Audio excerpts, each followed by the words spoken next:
Catatan Haidar Alwi, terpilihnya Gibran, adalah wujud nyata besarnya aspirasi rakyat Indonesia. Vox Populi Vox Dei, suara rakyat adalah suara Tuhan. Masihkah partai politik menjadi representasi suara rakyat? Partisipasi masyarakat adalah esensi dari demokrasi.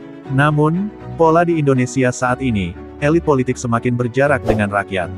Siapakah rakyat? Apakah rakyat berarti individu-individu, di mana setiap diri berhak menyatakan dirinya sebagai rakyat?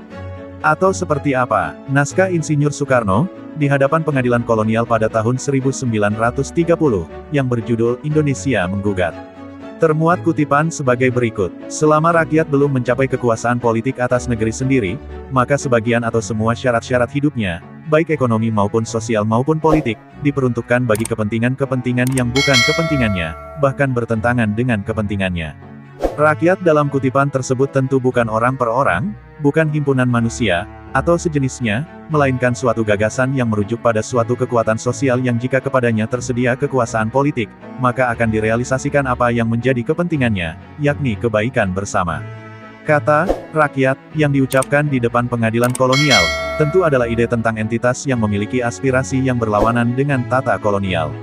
Pada diri ide dari kata rakyat telah termuat semangat dan visi emansipasi, dan seluruh aspirasi tentang masa depan yang lebih baik, manakala keadaan bebas dari dapat dicapai. Apabila ruang kesempatan bagi rakyat tidak tersedia, dan dalam praktik rakyat hanya punya pilihan untuk menerima, maka masalah akan timbul. Rakyat akan menghadapi semua dampak yang ditimbulkan oleh kebijakan. Memang prosedur demokrasi telah menyediakan saluran yang memungkinkan rakyat menyalurkan aspirasinya. Masalahnya, jika suara rakyat tidak didengar, apa yang bisa dilakukannya?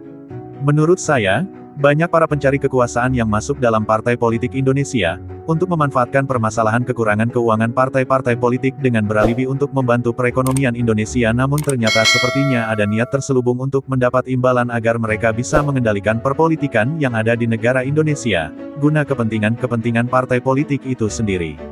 Jadi, sudah tidak dapat dipungkiri bahwa perpolitikan yang ada di Indonesia ini menuju ke arah tidak bersih dan tidak jujur. Sejauh ini yang saya lihat, semakin kesini rakyat dan partai-partai politik seperti dibentengi oleh tembok yang tinggi dan tertutup. Yang dimana rakyat sekarang ini, terlihat seperti sudah tidak percaya lagi terhadap partai-partai politik, padahal seharusnya, antara partai-partai politik dan para rakyatnya harus saling mendukung dan membantu dalam segala segi permasalahan.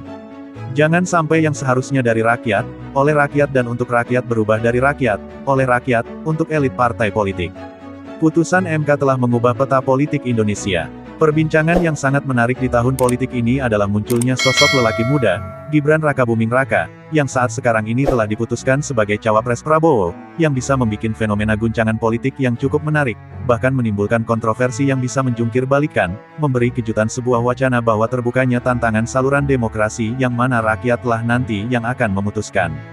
Saya mempunyai keyakinan melihat sebanyak hampir 56% pemilih di bawah usia 40 tahun akan mendominasi demografi pemilih pada pemilu 2024, maka saya optimis Gibranlah yang menjadi representasi rakyat Indonesia. Dan sekaligus bisa, untuk menguji apakah Gibran mewakili Vox Populi atau suara rakyat Indonesia. Pesan saya, sebagai Presiden Haidar Alwi Institute, jangan lagi ada usaha-usaha untuk membungkam Vox Populi Vox Dei. Mari kita buktikan.